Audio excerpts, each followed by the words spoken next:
এইটাকে আপনাদের এলাকায় কি বলে? আমাদের এলাকায় এটাকে বলে বটিদা। অনেক এলাকায় দা বলে, আর আপনাদের এলাকায় কী বলে সেটা জানাবেন। তো এটি কোনো ইম্পর্টেন্ট বিষয় না, বিষয় হচ্ছে এই যে ভ্যান্না গাছ দেখতে পাচ্ছেন, ভ্যান্না গাছ অলরেডি এই যে ভ্যান্নার যে বিসি হয় সেগুলো চলে আসছে। তো এখন এই গাছটিকে আমাদের কেটে দিতে হবে।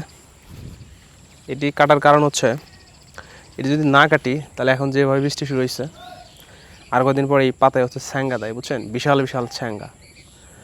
তো সেই ছ্যাঙ্গা হওয়ার আগেই আমাদেরকে এই গাছটি কেটে ফেলতে হবে, যেন ছ্যাঙ্গা না হয়। আর সেই ছ্যাঙ্গাগুলো মানুষের গায়ে লাগলে পরে অনেক পোড়ায় ওই জায়গাটায়। এই জন্য আমরা আগে এটা কেটে দিব।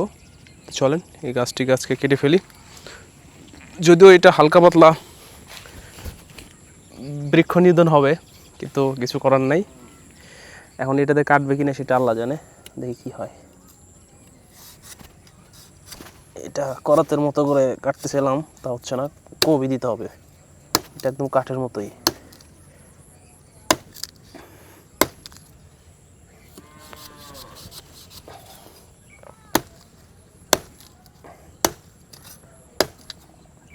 পুরো একদম কাঠ হয়ে গেছে, দেখছেন।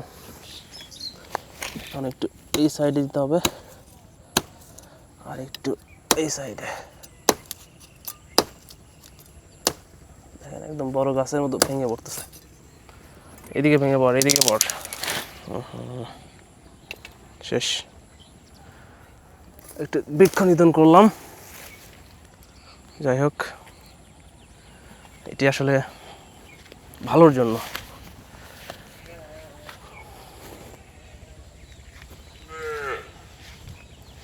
এখন আমাকে আরও কিছু কাজ করতে হবে বাড়ির, চলেন করি। এখন ছাগলে কুত্তাই ধরে।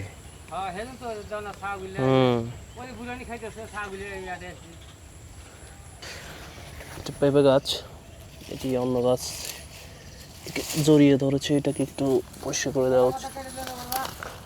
কেটে দেওয়া লাগবো। দেখেন আমাদের এখানে বেড়া দিয়ে আমাদের বাড়ির পিছনে যাওয়ার রাস্তাটা প্রায় ব্লক হয়ে গিয়েছে। বাড়ির পিছনে কেমনে যাব? যাই হোক,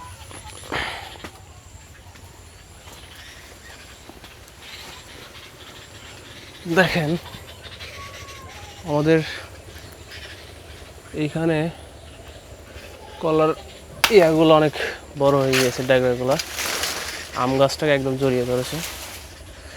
এগুলো আসলে কিছু জিনিস কমিয়ে দেওয়া উচিত। দেখেন এখানে কারেন্টের তার।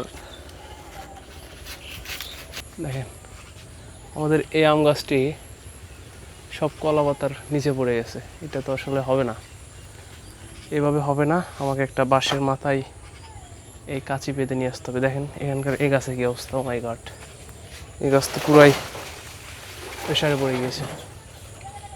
যাই হোক, এগুলো সব ওকে করে দিতে হবে,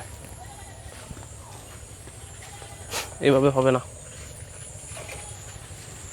আমাদের এখানে পেঁপে গাছ দেখেন, অনেকগুলো পেঁপে ধরছে।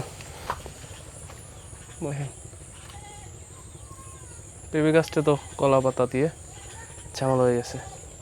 এখানে একটা মেগুনি গাছ আছে, দেখেন মেগুনি গাছে কি অবস্থা। দেখেন এভাবে হলে কি মেগুনি গাছটা হবে? হবে না। সব পরিষ্কার করে দিতে হবে।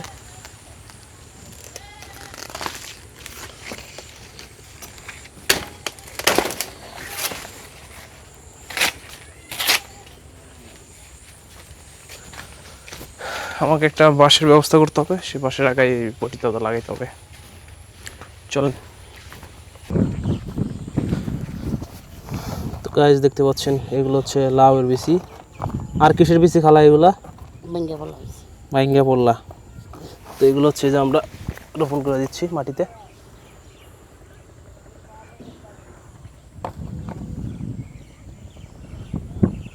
এগুলা হচ্ছে যখন নদীতে পানি কমার সময় কাটতে হয়, যখন নদীতে পানি ভাটা দেয় তখন কাটতে হয়, তাহলে হচ্ছে এই গাছগুলো ভালো হয়। দেখতে পারলেন, এটা হচ্ছে আমাদের জানালা। এখানে গাছ হয়ে গেলে এই জানলাতে উঠবে। গাইস রাস্তা দেখেন, রাস্তার মাঝখানে একদম পানি জমে আছে, এই ভিতর দিয়ে যেতে হবে। এখানে দেখেন এই বড়ে গেছে অনেকগুলো বাবুই পাখির বাসা। নদী, এদিকে নদী পানি চলে আসছে, বর্ষার পানি, আর বৃষ্টি হয়ে রাস্তা নষ্ট। তাই দেখেন এখন আমি এই খাল আর নদীর পরে, এটা নদী, নদী একদম খাল হয়ে গেছে, মানে ভেঙে ভেঙে খালের উপরে এসে পড়ে গেছে। এখানে একটা ছোট্ট সুন্দর একটা নৌকা দেখেন এখানে দাঁড় করে রাখা হয়েছে।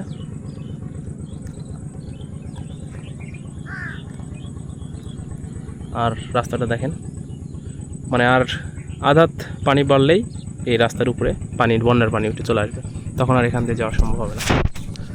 তো এই যদি পানি ওঠে তাহলে মোটরসাইকেলের রাস্তাটা নষ্ট হয়ে যাবে, এই রাস্তাটা চলাচল সম্ভব না। ওইদিকে বাড়ির সামনে দিয়ে একটা রাস্তা আছে, কিন্তু বৃষ্টির কারণে ওই রাস্তা একদম কাদা হয়ে গেছে, ওখানে গাড়ি চালিয়ে যাওয়া যায় না। তো দেখা যাক পানি কতদিনে বাড়ে। আর এদিকে দেখেন বিকালবেলা সূর্যটা কত সুন্দর দেখা যাচ্ছে নদীর উপর। এই যে মাটি দেখতে পাচ্ছেন ওখানে, এপারের ওই পারেই নদী।